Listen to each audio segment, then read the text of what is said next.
bo cherab lo ne sen ing sam on ko na pensi ko son itung ka chi tong long rana me van rapsi itum ka che tong lo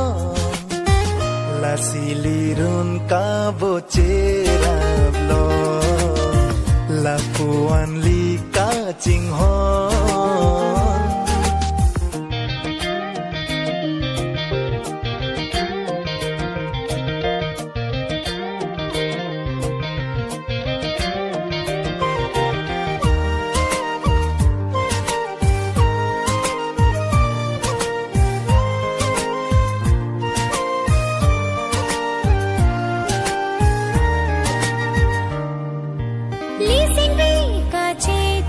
Bai tu mang bom rana mi ki van rap a chor ka chilong chobo che alam che than anason ka ching hon pen li elam ka che don pen si chobo che long li non non kaya long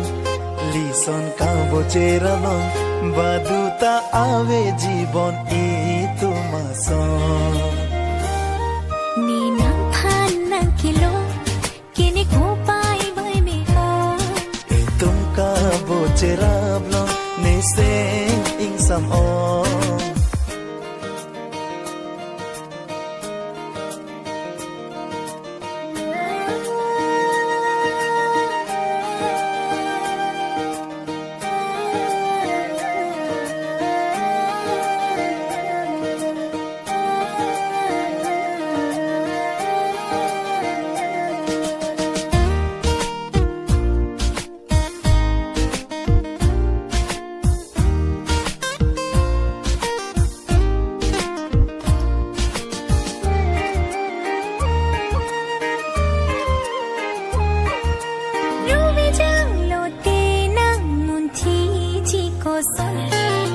sar kukup sinang phan pe cham che kang hon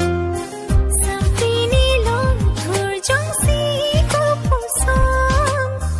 mahun ben bin si bin bu ji kang hon di ji ne nang kai ko